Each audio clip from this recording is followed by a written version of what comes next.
The morning sun spills softly through my half-drawn blinds, casting a golden glow over the modest cake I baked for myself the night before. A quiet attempt to make today feel special.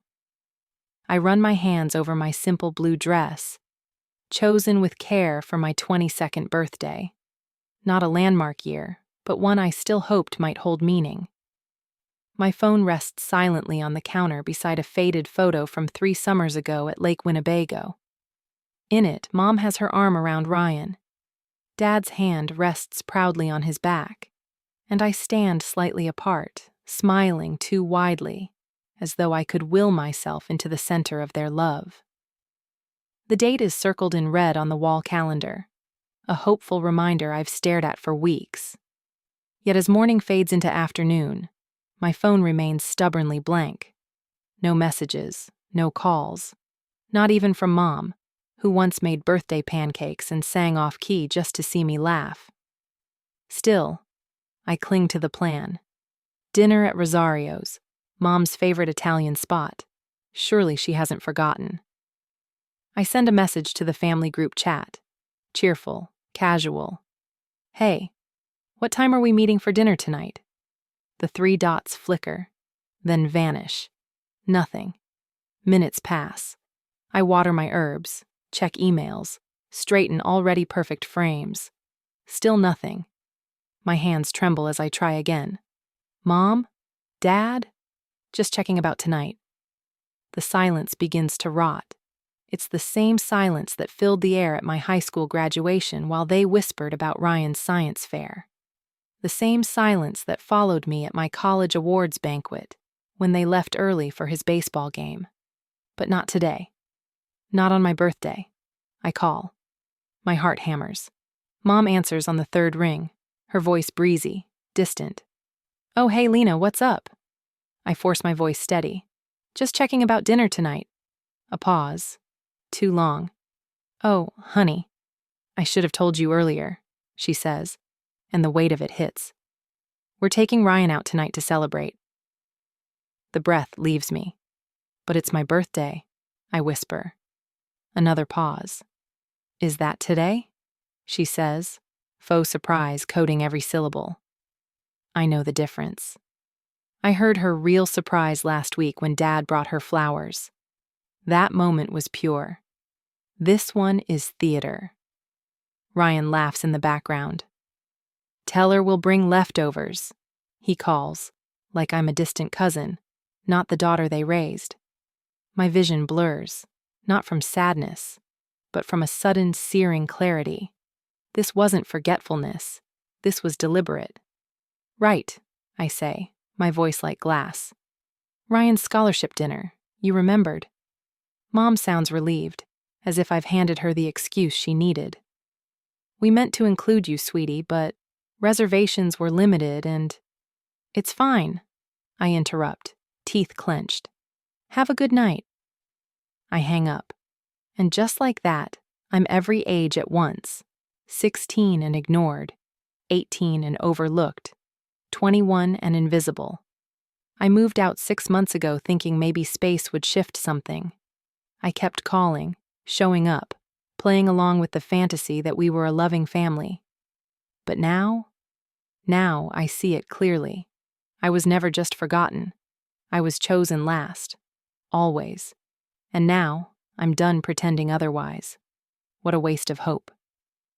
I stare at my reflection in the microwave door. Flushed cheeks, eyes too bright.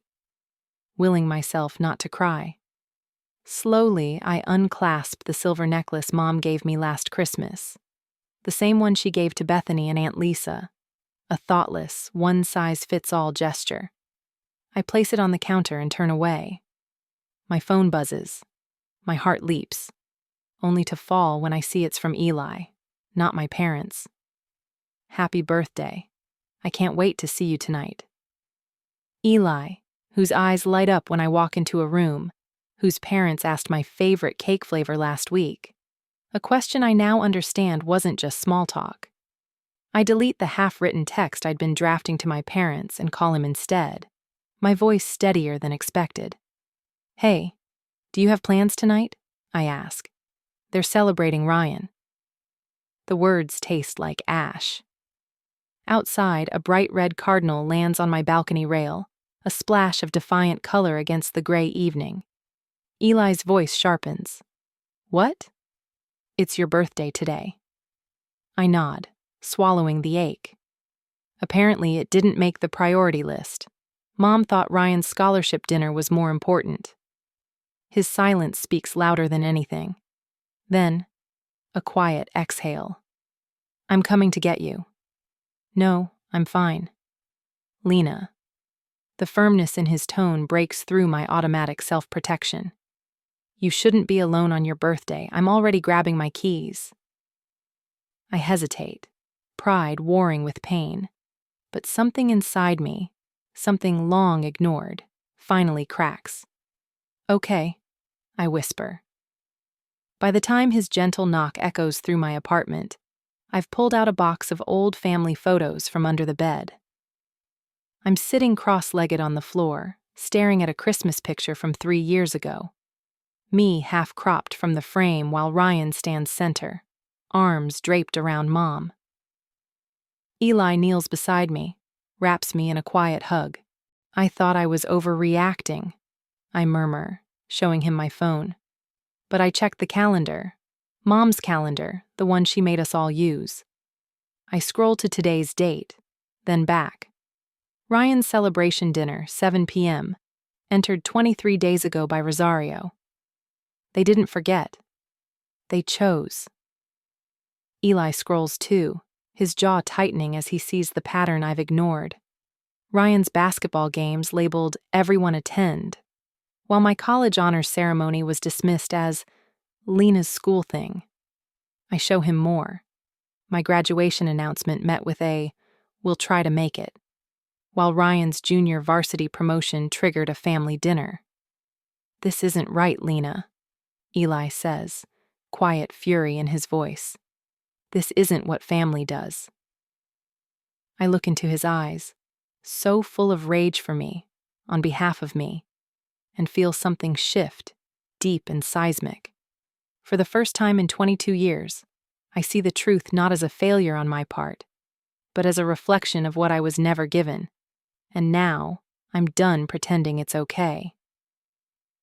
As Eli gently mentions that his parents have been asking about me, wondering why I wasn't at Sunday dinner, I hesitate. His family has always been warm, but letting them care for me feels dangerously close to admitting the truth I've buried for years. My own family doesn't want me. I don't need a charity birthday, I say, my voice edged with defense. But Eli cups my cheek gently, steadying the unraveling. It's not charity, he says. They care about you. They've been asking when they could meet you for dinner anyway. The contrast slices deep. Eli's parents noticed my absence from one meal. Mine forgot, chose to ignore, my birthday altogether. Quietly, I reach behind my neck and unclasp my mother's silver necklace, the one she'd bought in bulk and handed out like party favors, and place it on the coffee table. Let me get changed, I say. 20 minutes later, we pull into Eli's parents' driveway. I've traded my birthday dress for jeans and a soft blue sweater. Comfortable, unassuming. Armor. The door swings open before we reach it, and Nora, Eli's mother, lights up when she sees me. Happy birthday, sweetheart, she says, wrapping me in a hug that smells of vanilla and flowers. No hesitation, no performative affection, just warmth. Behind her, Ben, Eli's father, steps forward with a beautifully wrapped package. 22, right? We wanted to get you something meaningful. Inside is a leather-bound journal with my initials embossed in the corner. Thoughtful, personal, the kind of gift you give when you see someone. Thank you, I manage, throat tight. This is perfect. My phone remains silent in my pocket as we head to Bellini's, the Italian restaurant I once mentioned wanting to try. The lighting is soft, the mood inviting. As soon as we're seated, Ben orders champagne. To Lena, he toasts, raising his glass. Not just to your birthday, but to your future. Nora adds, we're excited to see where your talents take you, and to finally get to know the young woman Eli speaks so glowingly about. They ask about my job, my apartment, my dreams, not to check a box, but to listen. No one compares me to Ryan. No one fidgets or glances at a phone. When the tiramisu arrives with a single candle, something rises in me. Words long buried. I think I've been looking for family in the wrong place, I say softly. Nora insists on a photo, just Eli and me by the fireplace. I smooth the same blue dress I'd worn that morning, back when I still believed my family might remember me, and lean into Eli's side. His arm wraps around my waist. Smile, Ben calls. The flash captures us mid-laugh. Later, back at the house, we curl up on the couch while Nora and Ben make coffee and plate the second cake they surprised me with. The evening wraps around me like a blanket. Gentle sounds, warm light, and none of that familiar weight in my chest. We should take a picture to remember tonight, Eli says, pulling out his phone. And for the first time in a long time, I don't feel like the one holding the camera. I feel like someone worth remembering. I freeze when Eli raises his phone, ready to capture a photo. Oh, I can take it, I start to say, instinctively reaching for the role I've always filled. But he just smiles and shifts closer. Not this time, he says. You're going to be in these photos, birthday girl. The words land harder than they should. For years I've been behind the camera, documenting everyone else's milestones. Ryan blowing out candles, Mom directing the angle, Dad handing me his phone so I could capture family moments I was never truly part of. But tonight is different.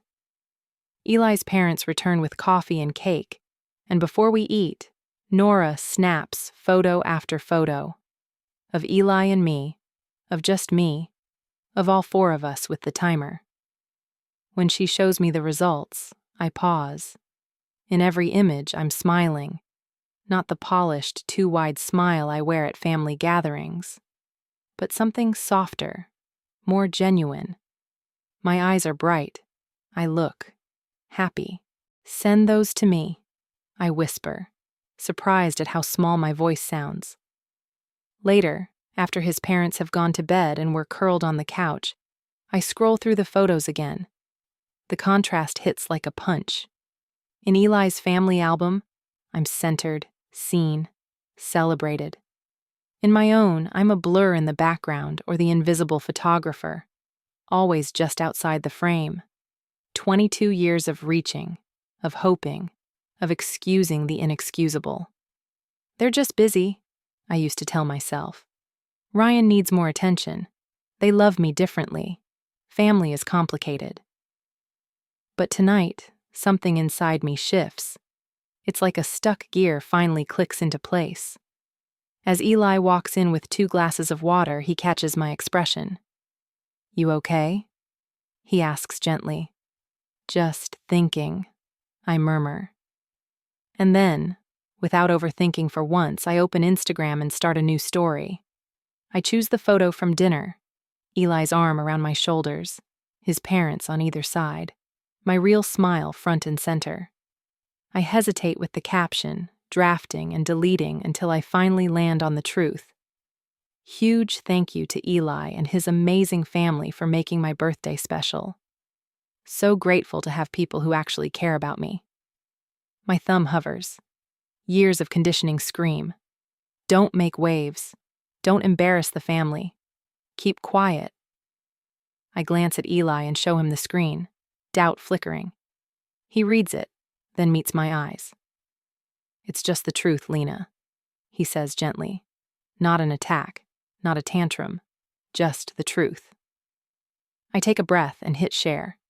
The post goes live. 24 hours of truth ticking down. My stomach knots, and then slowly, finally, relaxes. Within minutes, messages begin pouring in. A heart from my college roommate. Then more. Happy birthday, Lena. You look radiant. You deserve to be celebrated. I remember when you brought cupcakes for the whole class in 5th grade. You've always been so thoughtful. That one's from Mrs. Henderson. I blink at it. She remembered. My own parents couldn't. More messages come. Former classmates, neighbors, distant cousins. Glad you had people to celebrate you properly. You deserve the best. Always. I stare at the screen, overwhelmed as validation washes over me in warm, steady waves. I'm not crazy. I'm not selfish. I'm not invisible. Other people saw it, even when I couldn't bear to. Look at all these messages, I whisper, handing Eli my phone. He squeezes my hand without needing to say a word. And for the first time in years, I feel like I'm finally being seen. Not for who I've tried to be, but for who I really am. Eli squeezes my hand, grounding me as my phone continues to buzz with birthday wishes. Each message a small balm to the hollow ache I hadn't realized was so deep. For an hour, I respond to every kind word, feeling lighter with every tap, every moment of being seen. We wander into the kitchen for more cake, our laughter easy, the conversation soft and full of nothing and everything. For the first time all day, I don't check my phone until a different chime cuts through the air. A text. What is this post, Lena? Mom. Another follows. Are you serious right now? Dad. Then Ryan. Way to be dramatic. The screen lights up again. Mom calling. Her face appears, and for a breath I almost answer, as I always have, terrified of making things worse. But then I remember, I don't owe them this anymore. I silence the ringer and place the phone face down. 5 minutes later, I check again. 7 missed calls. 12 texts. The family group chat is unraveling. I inhale deeply, then call back. Mom answers on the first ring, her voice tight with fury wrapped in control. Finally! What do you think you're doing with that post? People are calling me. I press the speaker button and place the phone on the counter between Eli and me. Hi, Mom, I say calmly. I was just thanking the people who remembered my birthday. Delete it, now. Dad barks in the background. This is completely inappropriate, Lena. Eli gives me a quiet nod of encouragement. I look at him, then back at the phone. No. The word feels foreign, deliciously powerful. My voice trembles, but I hold steady. I cling to that single syllable like it's a raft in stormy waters. What the hell are you doing, Lena? People are seeing this, Mom hisses. That tone, the one reserved for charity galas and social appearances, the one that says, "You've embarrassed us." Eli stays beside me, silent but strong. His parents stay tucked in the kitchen, offering distance, but within reach if needed. I chose this battlefield intentionally, surrounded by those who care, not cornered in silence. What am I doing? I echo, letting the stillness carry weight. I'm thanking the people who actually showed up for my birthday. Take the post down, Dad demands, his voice tight with restrained fury. You have no idea how this could affect your future. More texts come in. Ryan, of course. Mom and Dad are furious. What were you thinking? Then another. You're making this bigger than it needs to be. What none of them say, not once, is I'm sorry. Not we forgot. Not how do you feel. Their outrage isn't about me. It's about optics. It's about control. And I've just disrupted their narrative. I'm not taking it down, I say, my voice firmer now. I posted the truth. Eli's family made my birthday special. You chose Ryan instead. Silence. Then Dad again. Colder now. Lena Elizabeth Winters. There will be consequences if you continue this childish behavior. The silence between us is thick as stone, but Eli's hand covers mine, steadying my trembling fingers until I find the clarity to speak. "What consequences?"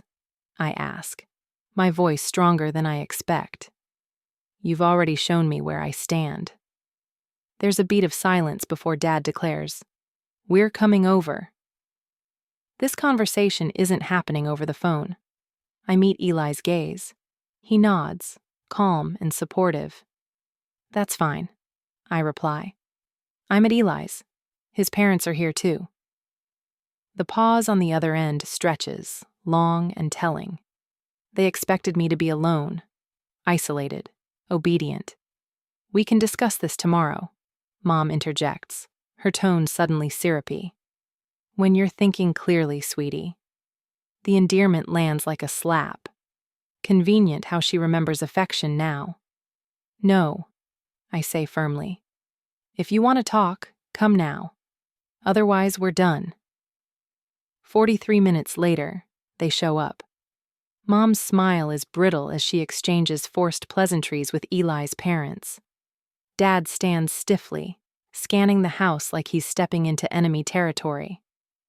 "We'd like to speak with our daughter privately," he says, voice sharp. Eli's father, who's known me less than a year but remembered my birthday, steps forward.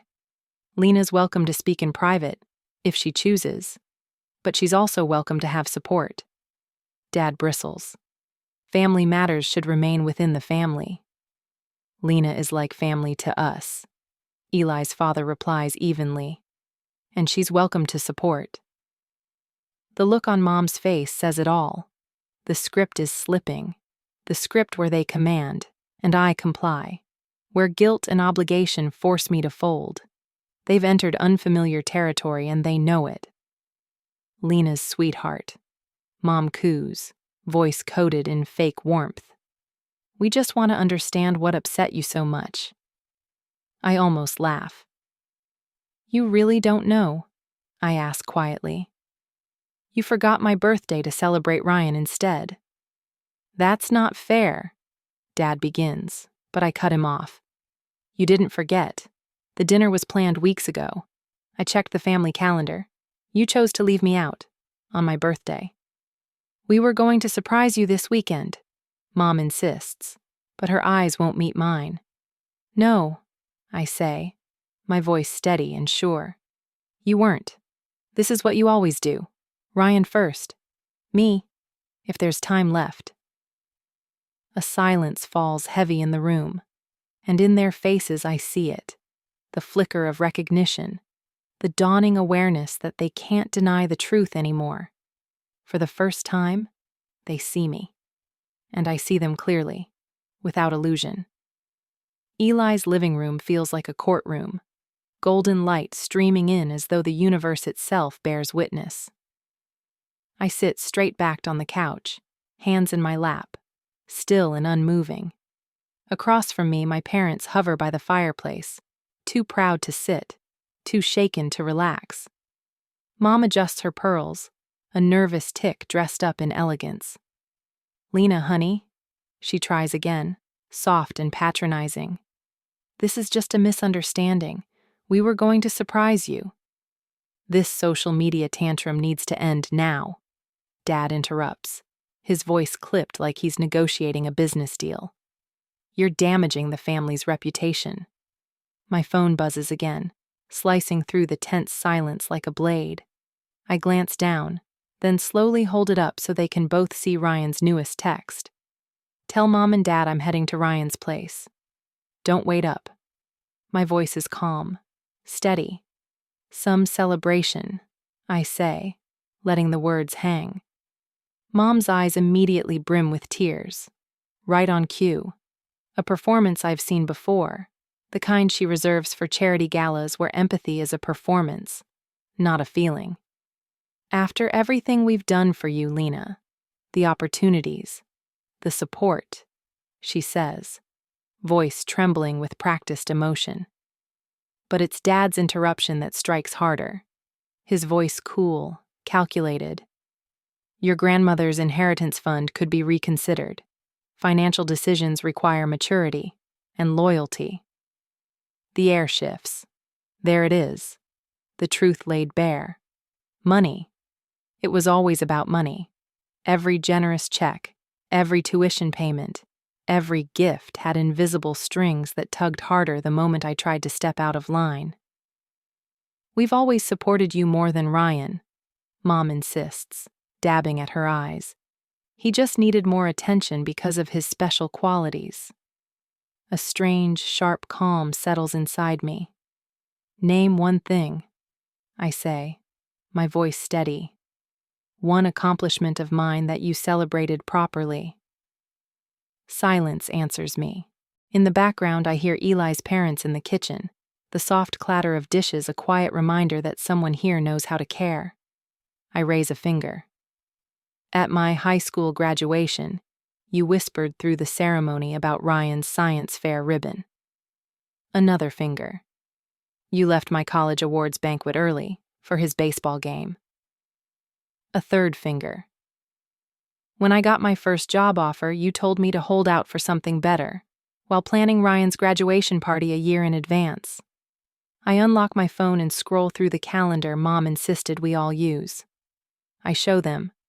Ryan's celebration dinner. 7 p.m. Entered 23 days ago. "You didn't forget my birthday," I say. "You scheduled over it, like you always do. That's not forgetfulness. That's a choice." I turn the phone again, this time revealing a digital photo album. Empty chairs at my events, half-eaten cakes, solo photos where there should have been family. "You're twisting everything," Mom snaps, her mask finally cracking. "Those are isolated incidents. You're connecting dots that don't belong together." Dad steps forward, jaw clenched. "If you want to remain part of this family, you'll delete that post. Now." That's when it breaks. The invisible chain around my throat, the years of swallowing words that burned on the way down. "That's just it," I say, voice low but firm. "I've never really been part of this family. I was the photographer, the audience, the afterthought, never the one being celebrated." I reach into my bag and pull out a leather-bound journal, the one Eli's parents gave me.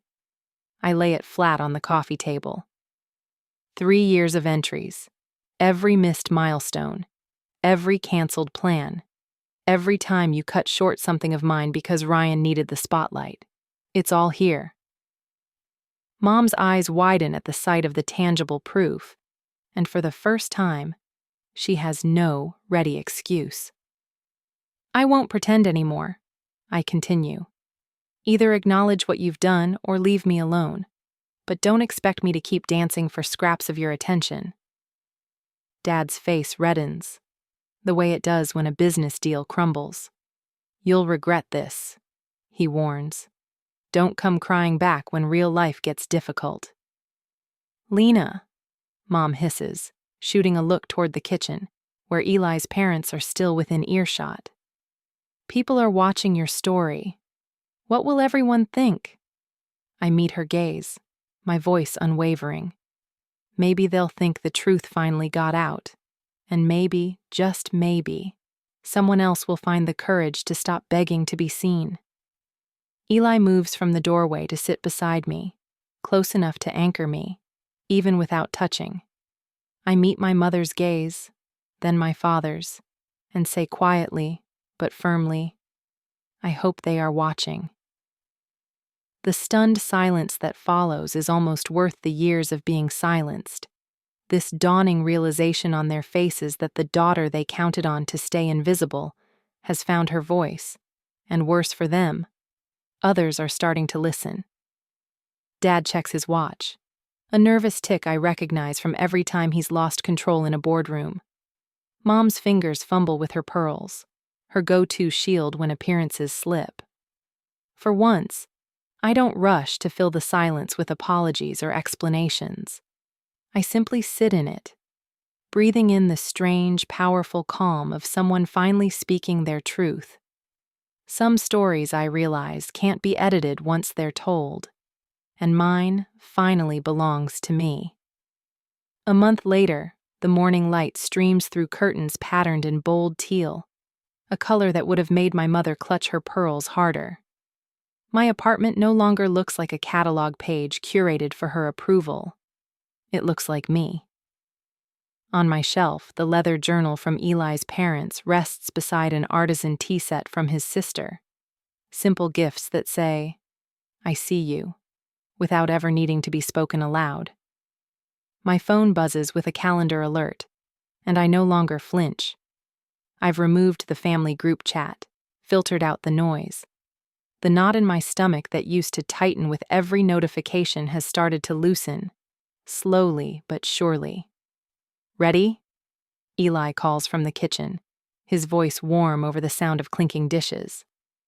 "Almost," I call back, smoothing the emerald blouse I'd once avoided wearing. Mom always said it was too bold, too loud, too noticeable. But today, I wear it proudly. I catch a glimpse of myself in the hallway mirror. Not just the reflection of new clothes, but a new woman. The girl who woke up on her birthday still hoping for a call is gone. What remains is someone who no longer begs to be seen. Emotional neglect, Dr. Lewis said in our third session, is defined by what didn't happen. I remember nodding, twisting my hands in my lap. That's why it took so long to name. No broken bones, no screaming fights, just silence, a chronic absence where love should have lived. "And how does naming it feel?" she asked. "Like I'm not crazy," I answered, my voice breaking. Like I've been trying to finish a puzzle with pieces that were never there. Later that week, I sat in a circle of strangers who felt more like family than my own ever had. The group was called Adult Children of Emotionally Neglectful Parents. Their stories echoed mine like familiar songs. When my phone lit up with 3 missed calls from Mom after one of those meetings, I didn't even open the voicemails. I just deleted them. And the guilt I expected? It never came. That evening, I sat at my desk addressing Christmas cards. For years, I'd handled them for the entire family, writing messages on their behalf. This time, my list was shorter, but each name meant something. These were the people who showed up. For me. I looked at the blank cards labeled Mom, Dad, and Ryan. Then, without ceremony, I returned them to the box. On my calendar, I'd already blocked next year's birthday. Not with hope for others, but with promises to myself. Sunrise hike. Favorite bakery. I wrote. A celebration, even if I'm the only one there. The next morning, I receive a message from Aunt Meredith. "Your parents are telling everyone you abandoned the family after all they did for you." I stare at the screen for a long moment, then type my reply. They're entitled to their version of events. I'm open to a relationship, but only one that includes mutual respect and honesty. I hit send, and this time, I don't wait for a response. Aunt Meredith's message lands on a quiet Tuesday morning, her words heavy with implication. "Your parents are telling everyone you abandoned the family after all they did for you." I stare at the screen for a long time before replying, carefully choosing each word. "They're entitled to their version of events," I type, pausing before adding, "but I'm open to a relationship that includes mutual respect and honesty." 3 days later, Ryan's name appears on my screen for the first time since the birthday fallout. "I didn't realize what they were doing to you," his message reads. "I always thought you got the better deal because they left you alone while micromanaging me." I don't respond right away. Healing, I've learned, doesn't follow a straight path, and reconciliation can't be rushed. But I save his message. A crack in the wall, a sliver of possibility, if he's willing to grow. My parents, though, remain silent. No apology, no reflection. Just the familiar, echoing void, finally called by its true name. That absence no longer guts me. It defines the distance I now choose. That evening, I raise my glass to the family I've built, not the one I was born into. Candlelight flickers across familiar faces around my dining table. Eli's mother gently squeezes my hand. His father offers a proud smile, and my college roommate taps her glass against mine in quiet solidarity. The warmth in this room feels like a balm against the chill of that lonely birthday morning not so long ago. My gaze lingers briefly on the empty chair at the corner of the table, not out of longing, but in quiet recognition. Some doors can remain unlocked, not in hope, but in peace, knowing no one may walk through them. After dessert, I slip away into my office and sit before my open laptop, rereading the nearly finished draft of my latest blog post, Finding Home, Healing from Family Estrangement. The comment section is already filling with stories from readers who've seen themselves in mine. People who were left behind. People who chose themselves. I glance at the letter I've written but never sent, folded neatly on my desk. I'm still here if you ever want to truly know me. It ends. Maybe someday they'll read it. Maybe not. Either way, I have this. A life I'm not merely surviving but shaping with my own hands. A family I chose, a voice I reclaimed, a truth I refuse to bury any longer. Because sometimes the boldest form of revenge isn't confrontation. It's healing. And the bravest thing you can ever do is rewrite your own story.